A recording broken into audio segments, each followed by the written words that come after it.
Okay. Good.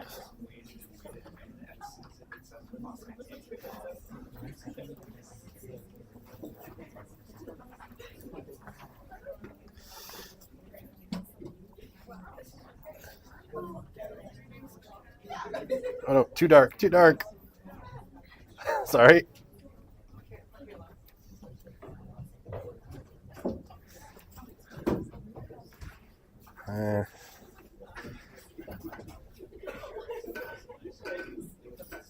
Well, that's not going to work at all. Off. There you go.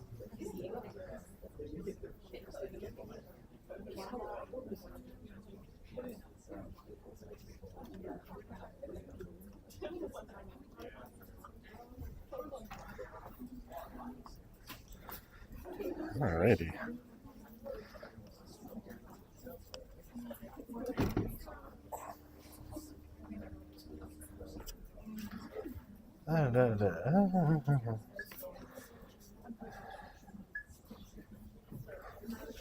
Okay. Nope. Oh, I guess I need to turn that on. La la la. Not sure. Okay. I don't know if the microphone is working. I can't tell. Hello. Sorry. A little bit. I feel strange. This is a very, very small enclosure for teaching. And I'm really more of a free range professor, but all right, welcome to, no worries, come on in. Sociology 376. So obviously, hopefully you're here for sociology of religion. If not, someone was just looking for math, something. Let's see if we can unlock that door. Math something, then you're in the wrong place. Let's see if I can open that. Sometimes I can just pop the lock off. All right, while I'm doing that. No, okay. Not manipulatable from this side. All right, so I think I recognize a few faces in here. For those who don't know me, my name is Jeff Broussard. I am the instructor for the course. Just generally, Jeff is fine. You don't need to call me Dr. Broussard or anything like that. It's been, a few years since I finished my PhD, more than I'd care to admit, but it still sounds weird to me. So I'm going to be teaching you the course. I'm sort of the religion guy in the department here. And this area is gonna drive me crazy. It was this room or a room in medical sciences building, which is where it was originally scheduled. And I was like, there's nobody who's gonna come to class if it's in medical sciences because it was like a 20-minute hike. So I got it moved here, but I'm now in the world's smallest teaching space, which is gonna drive me crazy all semester. I know I bump that a lot. Yeah, so best way to get a hold of me is by email. I don't have it up here, but I'm doing office hours this year just by appointment because basically how it ended up working most of the time was I had office hours which mostly conflicted with people's schedules and nobody could ever make it to my office hours anyway. So instead of having, office hours that people can't come to and then I have to schedule times outside, all my office hours are by appointment. So we can do that anytime you need to talk, if you need to go over exams or anything. And my office is just like down the hall over here in Torrey 1-62, Office D, just in the Center for Criminological Research. And it's like, honestly, that way, take a right at the end of the hall. That's where the Center for Criminological Research is. I'm the administrative coordinator there, and I teach extensively in the Department of Sociology. And, like I said, I've seen a few of your faces before. Could you tell your sister I tried with Taylor Swift and it just did not work? Okay, thank you. Her sister gave me the Taylor Swift's 3 a.m. and I was like, no, I can't. It's just not me. I would appreciate that. Okay. So what does this course look like? Basically, we've got, because we're so big, I would love to do essays in a sociology of religion class. However, the department, seems to really want to just make these classes as big as possible. So we're sort of stuck doing exams, which exams are great in some ways. They're easier for you, I know. I just love seeing what people write about some of these topics. But exams are October 3rd, right? So in about a month, you have your first midterm. November 6th and then December 12th. That date is still tentative in Bear Tracks, but it almost never changes. So that's what, basically your exam schedule is going to look like. I'll just say, I don't have notes about the midterms. The midterms are really straightforward. They are 5 short answer questions, right? And the final exam is 6 short answer questions. So basically, they're very, very straightforward. You write them on eClass, right? Because I don't want to read your handwriting.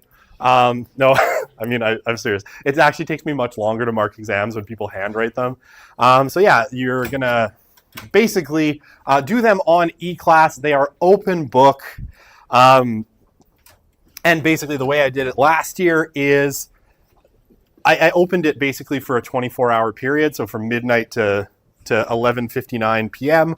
on the day of the exam. You could write it anytime you wanted from anywhere you wanted, right? So that's how I did it last year, and that's probably how I'll do it again this year, so that you can be at your table or your desk at your house and have all of your notes spread out, and then just say to hell with it all and put the question into Chat GPT and see what comes out.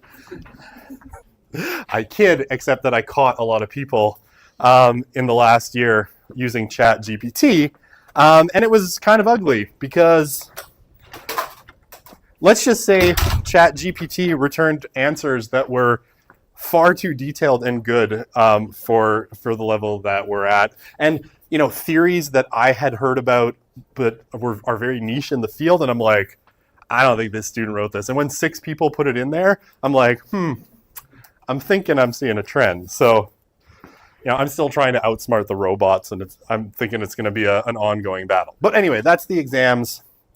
So that's kind of what it's going to look like. Any questions about that? How are you? Yeah, please. Will they be cumulative or non-cumulative for the exam? Yes. No. Okay, so I'll explain my yes. So for the most part, like once you get to the second midterm and the final, it's non-cumulative in terms of like the content. How to answer this question? The first chunk of the course is theories, right? So we're going to look at theories of religion and secularization. And that's going to take up a good part of the first couple weeks of the course. And that stuff is going to be persistent through the course, right? You're going to need to go back to those theories throughout the course to answer the questions. So, okay, so like on the first exam, you'll be tested directly on the theories, right? Afterwards, it'll be more like you have to use the theories to answer the questions through the rest of the course. So it won't be like, I won't ask you to explain, sheltered enclave theory again on the final exam, but you might need to use sheltered enclave theory to answer one of the questions. Does that kind of make sense? Okay, so like it is and it isn't. You can't just like forget the theories from the beginning of the course. It's not one of those classes where it's like, let's talk about theories and let's never talk about them again after week 1, which is, kind of a typical sociology thing to do. That's a good question though. Any other questions? No? Yeah, please. For the final, do you need to come into campus to write it, or are we allowed to just write it? You'll be able to write it remotely, right? And typically what I do is I come and I hang out in the room, and if you want to come, some people feel more comfortable if I'm here, and then they can just ask me questions if something comes up, because it is timed, right? You do get, I'll give you a little over an hour to do it. But yeah, I'll be here. You don't have to come, but you're welcome to come, and I'll certainly be in the room for that period and willing to answer questions. You may. Do I remember? I can look it up. I honestly don't recall. Hang on. I will indulge you. was, I think, pretty decent, but let's, here, I'll switch that back. I just can't open the spreadsheet and let you look at other people's like ID numbers and stuff, because that would be bad. Plus her sister was in the class, and so then she could be like, I saw what you got. Oh, she probably told you. I won't tease you all semester. I've just had Amani a few times, so, or twice? Youth and pop culture, right? Yeah, okay, so we know each other a little bit. That's why I'm teasing her. I'm not generally like that. Okay, fall 22 grades. Come on, Excel. Nobody's got time for that. Okay, let's just calculate that all down. Okay, so the class average came out to 81, basically a straight 81%. So I don't know if that helps or if you find that reassuring or terrifying. But that, yeah, it was 81%. So I think it probably ended up at a B average for the class. I'd have to go back. I can't go back and look at the grade distribution because that one's off my bear tracks now. But yeah, it would have been roughly in the B, like mid B kind of range for the class. So yeah. Other questions? Wow, its room is very full. Yeah, please. For those of us that only took SOS 100 and no other sociology courses, like, do you think it's like achievable to get like at least a B or so in this course? I can't see why not. I think as long as you're, in the class, attending the lectures, keeping up with the material, I don't see anything that would impede you, right? There isn't deep sociological knowledge from other sociology classes that you need to bring in. It's pretty self-contained. So yeah, does that make sense? Good. But yeah, I don't see any reason you couldn't get an A if you work really hard, right? It's not like you need to have like a deep dive on Marx or Durkheim to to do well in the class. Everything's pretty self-contained. Plus, I don't like either of those guys. So, I guess I should put the slides back up.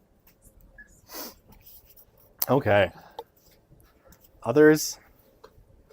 All right. Oh, yeah, sorry. I did see, I saw you had 2 emails up. Do you have a preferred one? They both go to the same inbox. It's a mistake I made in the past. I didn't like the first one, or this one, JRB5, because it was created when I was an undergrad here back, between 2001 and 2005. And I was like, oh, JRB5, it bugs me that that's my thing. And then, so I created an alias, and I've regretted it ever since because it's just confused students to no end. They're like, which one is your email? I'm like, they're both my email. They both go to the same inbox. They're like, but which one? Whichever you like. But yeah, they both go to the same inbox. So don't worry about it in either one. Now, I guess I should say about email, I will give you my apologies in advance. I'm incredibly slow getting back on email sometimes, and it's just that I get so much of it. Like right now, my inbox is a flaming dumpster fire. There are so many emails. People like, can you let me into this class? Can you switch me labs for intro to social methods? What is the meaning of life? All of these, like I've just got, and then like textbook publishers being like, hey, we see you're teaching next semester. Maybe consider our textbooks. And it's like, oh my God. So yeah, I apologize in advance. If you don't hear back from me in 2 days, like honestly, send it. Count 48 hours forward, and you haven't heard back from me, just forward it and be like, hey, I think you might have missed this message. I promise, I don't think you're annoying. I'm not going to take offense. I know my email and my email response speed is kind of a disaster. Honestly, I just have too many jobs. I have 4 courses this term. And so it's a lot. I think, what did I calculate? I have about 512 students enrolled in class. Now, most of those is SOCIOLOGY 100, and most of them don't email me. But, I have a lot of students. So if I'm not answering, it's not that I don't like you or I'm ignoring you or anything like that. Just be a little bit persistent, and I will get back to you. But, sometimes stuff gets lost, and it's just the chaos of my inbox. Email is a bad system, especially for professors. Okay, good? Okay. All right. Yeah, so this will hopefully make you happy. I didn't register it as a 0 textbook course because there was like a process to do from the Students' Union, and it looked like it would take about 10 minutes. And I was like, I don't have time for that. I would rather play Rocket League with my son or something, than spend the time registering the class or registering it as a zero textbook course. But it is a zero textbook course. So basically, if you look at the syllabus, all of the readings are outlined on the syllabus. And basically, I'll put a lot of them up on eClass as we get to them. If I remember, if I forget, please remind me. But yeah, they're basically all journal articles or like chapters out of books. Some of the book chapters I can't download, but you can access all of them through the library. And if you're having trouble, just shoot me an email and I will get it to you. But yeah, you don't need any textbook. And the readings are like, I'll explain everything that's in the readings. The readings are, if you want to deep dive into this, my explanation is not making sense. You're looking at my explanation of what is religion and you're like, this guy doesn't make sense. You can go take the chapter from Christian Smith's book that I'm sort of working off of. And Christian's a much better scholar than I am. I have no shame in admitting that. And you might want to turn to his explanations. That said, like everything you, I think, need to answer the questions on the exam is all in the lectures. So if you choose not to do any of the readings, you should be okay. But obviously, if you actually delve into the readings, they're very interesting, and I think you'll get a lot of benefit from them. Does that make sense? And yeah, I'll try to keep up with anything that's not posted. I will try to post it. But yeah, sometimes I forget, and I get a little bit overwhelmed with just the amount of little tasks I need to do. It's not the big tasks. I never forget about those. It's the tiny little tasks that I sometimes get a little beat up on. Okay, yeah, sorry, this door is driving me nuts that it doesn't close automatically. I'm sure there's a reason for that. Yeah, I mean, I want you all to do well. I do want you to know that, like, I'm not, I don't design the exams, for instance, in such a way that you would need, like, very obscure knowledge from, like, a sub-paragraph or a footnote on one of the readings to do well, right? I'm not trying to trick you. I'm pretty transparent. Like, I'll give you example questions before we get to the exam. We'll talk them through in class.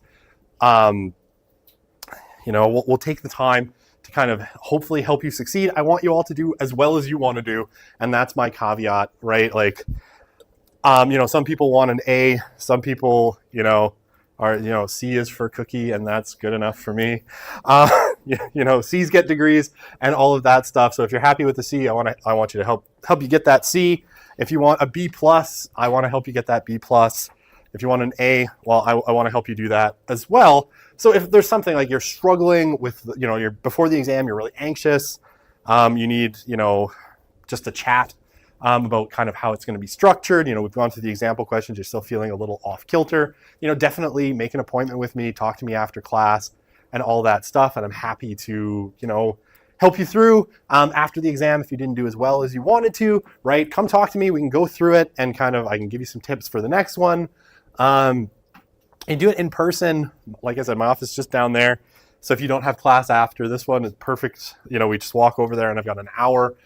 We can do Zoom appointments, right? If you're working and your schedule's crazy. I know, student life is a bit on the nutso side these days. But yeah, like, don't feel like you can't reach out. I know I said I'm like super busy, but I always make time if you're needing some help with something. Okay. So, that took me 17 minutes. All right. Okay. So what is the class, right? The class keeps getting fuller and I'm more and more scared. I think I've had people emailing, could you add me to the class? I think, or could you add seats? I don't think there's going to be any extra chairs in here. So we must be pretty close to capacity. All good. Okay. So, general purpose of the class, like, we're going to dig into a few critical questions really to start the class. We're going to spend a bunch of time on two really important questions. What is religion? And trust me when I say that defining religion is a lot harder than you think. And it is one of those tasks that has actually stymied sociologists of religion for a long time, to the point where one, and I'll mention him again later, very famous sociologist of religion, Andrew Greeley, who was at University of Chicago, basically said that trying to define religion was hopeless, right? Now, I've not given in to that hopelessness yet. Maybe, put a few more gray hairs on me, and I will. But we're going to try to define religion in a way that makes sense. And we'll talk about how religion works. Like, what is it that religion does? And how is it distinct from other kind of social institutions and other kind of social structures, right? Why do we have to talk about religion as different from, say, a social club or political parties or, the Boy Scouts or anything like that? What is it that religion does? Like, how does it actually work? Okay, then we're going to dig into some of the core theories about like the hardcore sociology here.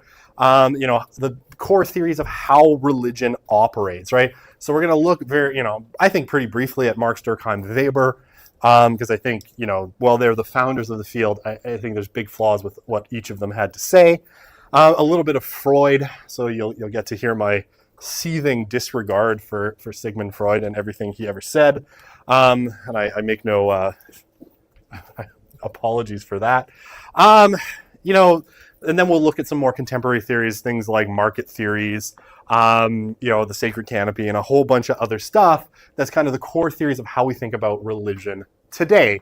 We're going to talk about, why some religions thrive while others die off, how new religious movements emerge, right? So how do you get the emergence of a new religion? How does it actually come to be? And then, we're going to cover the whole secularism debate or secularization debate, which is basically, the question of, is religion incompatible with modernity, right? So there's been this long-standing kind of assumption in the social sciences that as we moved further and further into modernity and science and rationalism, got a bigger and bigger hold on society, that religion would fade away because religion and modernity are fundamentally incompatible in this theory. So we're going to take a deep kind of look at theories of secularization.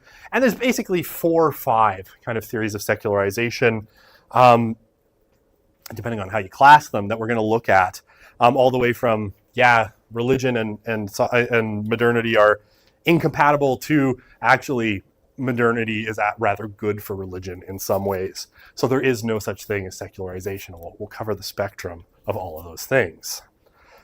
Okay, oops. I think this is from last year. Sorry. I'm not going to use those today. I might use Slido, which I've used in the past to do kind of Q&As.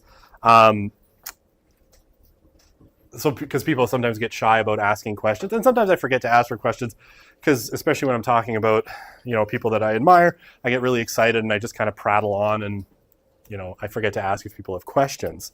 So I might use Slido next time, but this time I won't do so. Okay, so I guess I talked about the exams already. I don't know why this slide is all the way back here. That's what happens when I design slides one year and then don't fully update them. That's mostly the intro one. Yeah, exams, 5 to 6 questions. So 5 questions on the midterms, 6 questions on the final. Basically, we've already kind of answered these questions. Okay, so, and an open book and all that jazz. All right, that is it for kind of introducing the course. Do you have any other questions that have kind of popped up as I've been talking? Otherwise, I can jump into content, or we can just let you go for today. Digest if you want to be in this class, and from there, yeah. For exams, is there generally like a word limit to answering questions? The word limit is however many you want to put. And I say that because what I found in the past is if I say your answer should be, 1,000 words, someone will have answered the question perfectly well in 600 words, and then they'll write 400 words of meaningless jabber, which I then have to contend. So basically my thing is like, when you feel like you've answered the question, stop. Or keep writing. It's up to you. And certainly I've seen the great American novel written, or I guess the great Canadian novel in our case.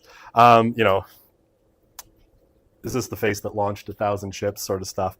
But yeah, just stop when you're done. And we'll talk about it more as we get to the exam. Yeah. Will slides be posted on eClass the day prior, or Yeah, I'm going to try to get them up as quickly as possible. So I think I have the first two, like today, the intro, and then our first topic. But yeah, I'll try to get everything up pretty quickly.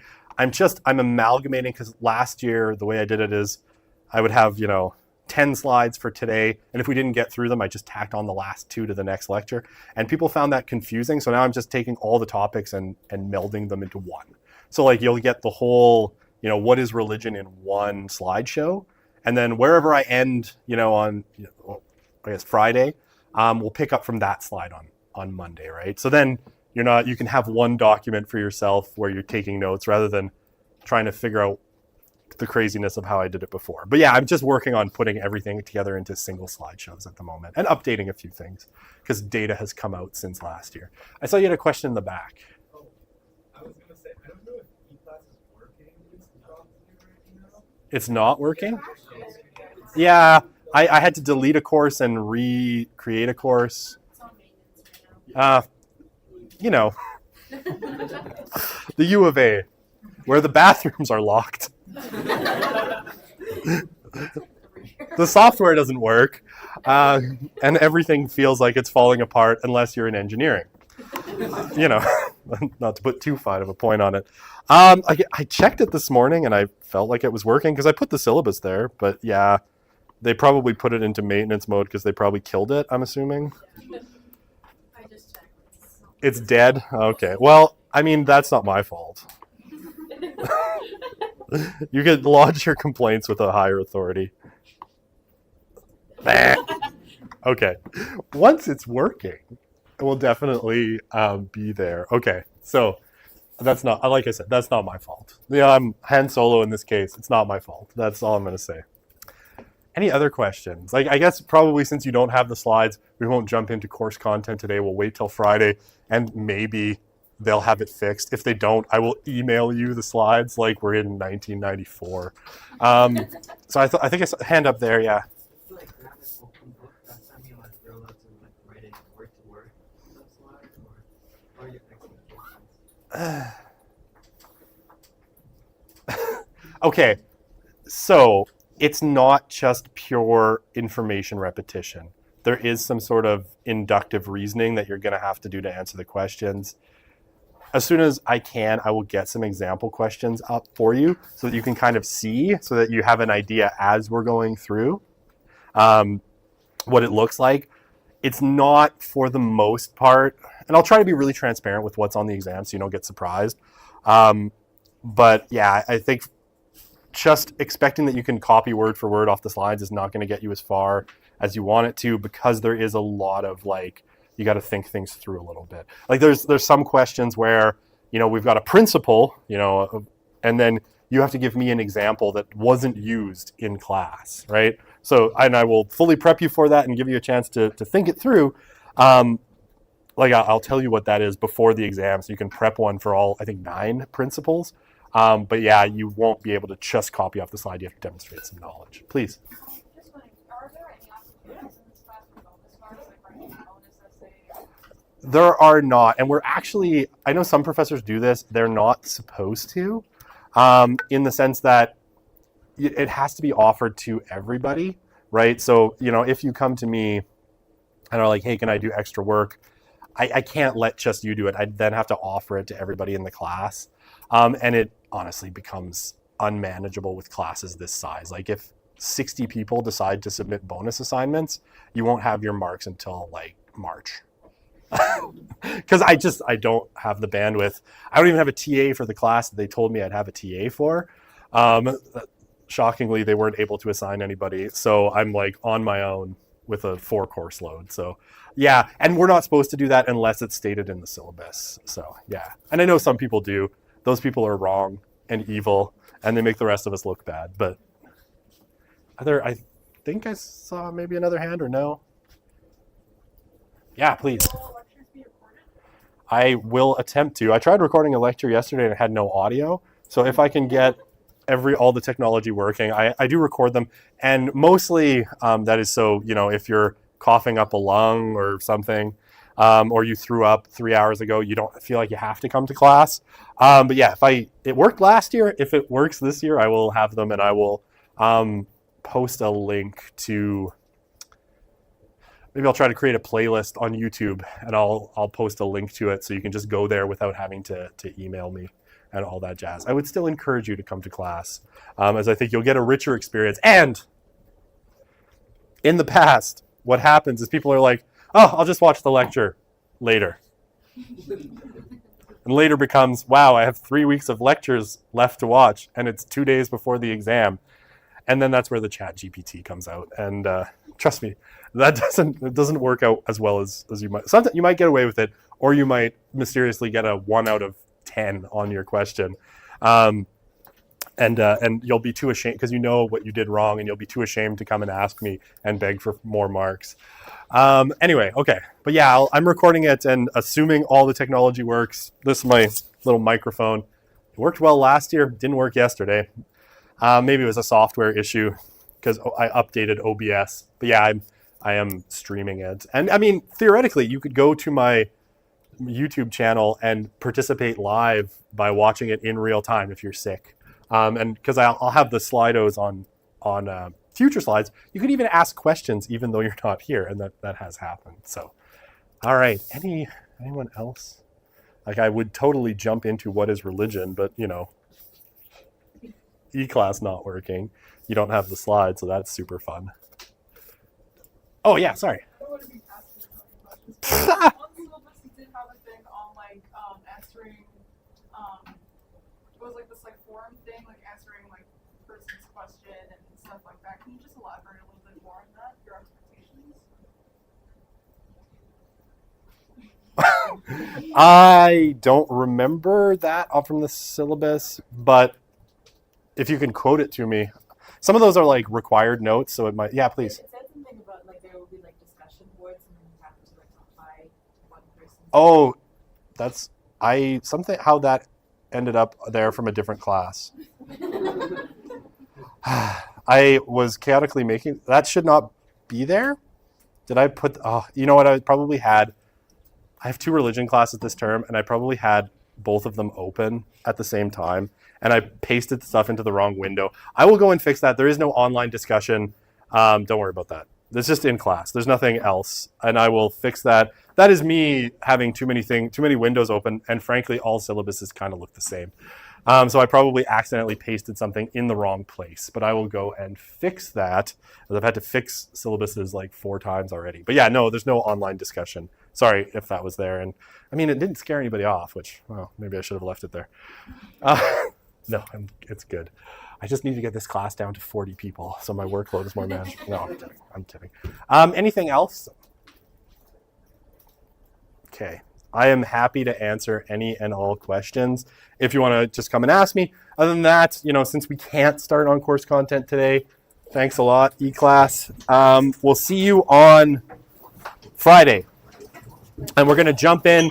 Be ready.